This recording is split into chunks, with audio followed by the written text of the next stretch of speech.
Добрый день, уважаемые зрители. С вами юрист Валерий Табаков. Сегодня мы подробно разберем резонансный инцидент во Львове, который произошел 8 июля 2026 года в Сиховском районе на проспекте Червоной Калины. Этот случай, этот инцидент вышел далеко за рамки обычной проверки документов и стал ярким примером того, как системные проблемы мобилизации приводят к опасной эскалации. Итак, устраивайтесь поудобнее, рассмотрим все в подробностях. Кроме обычной аналитики, я дам и рекомендации по решению возникшей проблемы. Итак, вперед. Вечером около 21:30 сотрудники Сиховского районного территориального центра комплектования и социальной поддержки ТЦК совместно с полицейскими проводили мероприятия по оповещению. Они, сотрудники ТЦК, во Львове остановили для проверки военно-учетных документов мужчину 1996 года рождения. Получается 4 плюс 26, ему около 30 лет. По данным ТЦК, этот гражданин, которого остановили, находился в розыске за нарушение правил воинского учета с июня 2026 года. А дальше ситуация развивалась стремительно. Нужно учесть, что это было во Львове, так сказать, в культурной столице украиноязычного, украинска. Мужчину, которого остановили ТЦК, попытались задержать и доставить в ТЦК. По свидетельствам очевидцев и видео с места событий, действия сотрудников ТЦК были агрессивными. Они применили физическую силу, начали заталкивать человека в автомобиль. Толпа местных жителей, которая быстро собралась, по разным оценкам до 200 человек, стала возмущаться и требовать отпустить мужчину. Среди толпы были и военные. Люди блокировали служебный автомобиль ТЦК. В разгар конфликта один из сотрудников ТЦК по видеозаписям схватился за кобуру, демонстрируя готовность применить оружие. Это действие еще больше накалило обстановку. Гражданские окружили автомобиль и начали его раскачивать.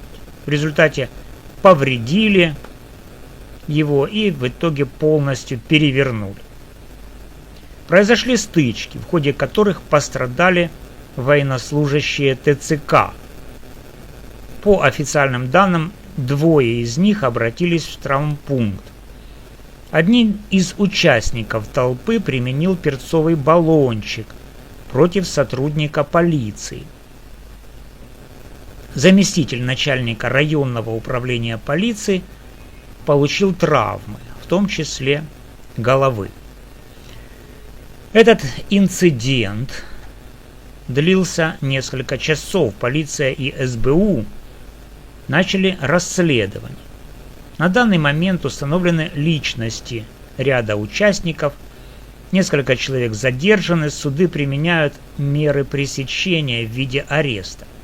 ТЦК объявила о проведении внутреннего служебного расследования действий своих сотрудников. Президент Украины и руководство Львовской области назвали происшедшее плохой историей и призвали не поддаваться провокации. Ну, естественно, на этом инцидент не закончился. На следующий день произошла облава, и всех, кто попал в плен, были выстроены, и их заставили встать на колени и кричать «Слава ТЦК!». Очень показательный инцидент, но теперь давайте проанализируем его с юридической правовой точки зрения. Здесь сразу несколько слоев нарушений и взаимных претензий. Со стороны власти действия ТЦК вызывают серьезные вопросы относительно соблюдения процедуры. Согласно действующему законодательству, в частности постановлению Кабинета министров Украины номер 560 и закону о мобилизации, сотрудники ТЦК преимущественно уполномочены на оповещение и вручение повесток. Принудительное задержание и доставка – это, как правило, компетенция полиции. Если ТЦК превысили полномочия, применили несоразмерную силу или игнорировали требования к документированию, их действия могут квалифицироваться как превышение власти или служебных полномочий по статье 365 Уголовного кодекса Украины. Хватание за кобуру в ситуации назревающего конфликта с гражданскими – это крайне опасный шаг, который мог привести к применению оружия и еще более тяжелым последствиям. Такие действия подрывают принцип пропорциональности и необходимости силы со стороны граждан. Переворачивание служебного автомобиля, физическое противодействие, нападение на полицейского с применением перцового баллончика – это уже очевидные уголовно наказуемые деяния, которые могут быть квалифицированы как препятствование законной деятельности ВСУ в особый период, сопротивление представителю власти, хулиганство. Эти действия недопустимы и подрывают правопорядок. Однако эти действия были спровоцированы и стали прямым следствием накопившегося недоверия к методам работы ТЦК. Здесь имеет место системная проблема. Полиция часто выступает не независимым контролером, а соучастником сомнительных действий ТЦК. Сомнительных имеется в виду незаконных, выходящих за рамки полномочий. То есть выполняет функции крышевания полиции в данном случае. Государственное бюро расследований, ГБР, которое обязано расследовать преступления должностных лиц, силовых структур, полиции, ТЦК, вместо возбуждения уголовных дел по заявлениям граждан, зачастую направляет эти заявления с требованием возбудить уголовное дело против полицейских, против ТЦКшников.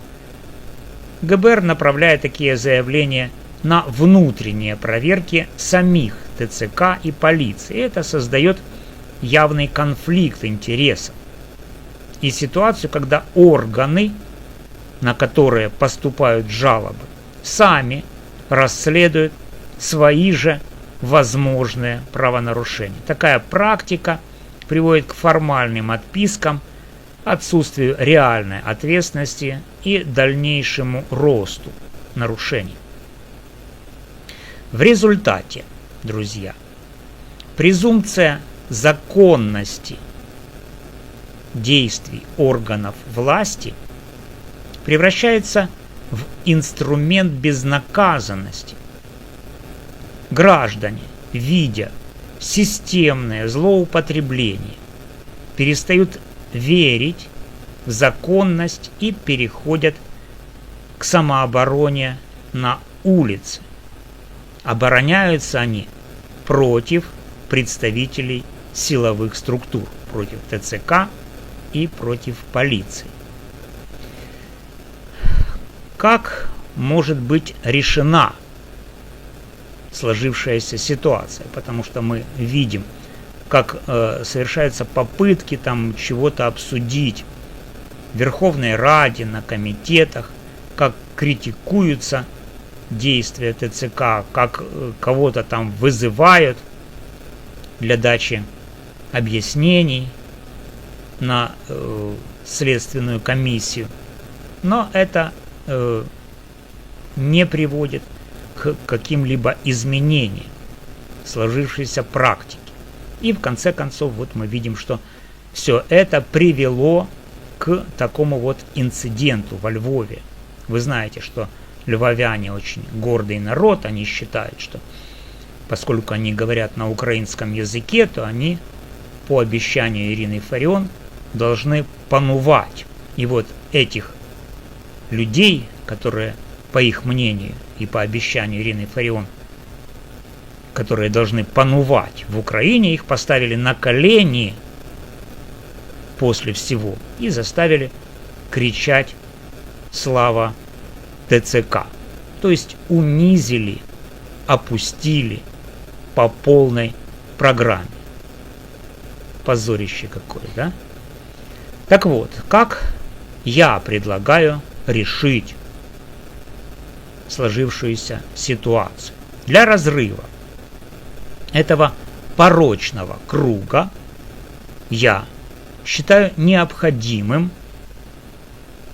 ввести временную законодательную отмену презумпции законности деятельности ТЦК и сопровождающей их полиции именно в сфере мобилизационных мероприятий.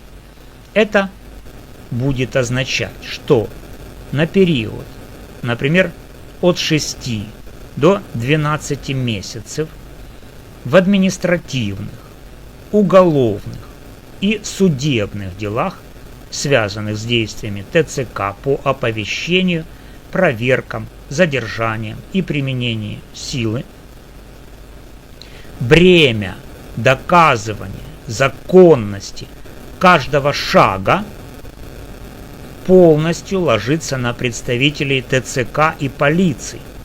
Суды и следователи обязаны будут изначально исходить не из автоматической презумпции правоты власти, а из необходимости строгой, детальной и независимой проверки соблюдения всех процедур, норм пропорциональности и документального обоснования. Особенно важно учесть, что работники ТЦК в большинстве своем в настоящее время в Украине не подготовлены соответствующим образом для проведения силовых мероприятий. У них часто отсутствует надлежащая юридическая подготовка, навыки деэскалации конфликта, психологическая устойчивость и четкое понимание границ полномочий. Многие из них – это непрофессиональные правоохранители с опытом работы в условиях уличных конфликтов, а военнослужащие или гражданские специалисты, которых поставили на несвойственные им функции. В таких условиях презумпция законности действий сотрудников ТЦК становится особенно опасной, потому что ошибки и превышение полномочий этими сотрудниками не являются редкими исключениями, а носят массовый системный характер.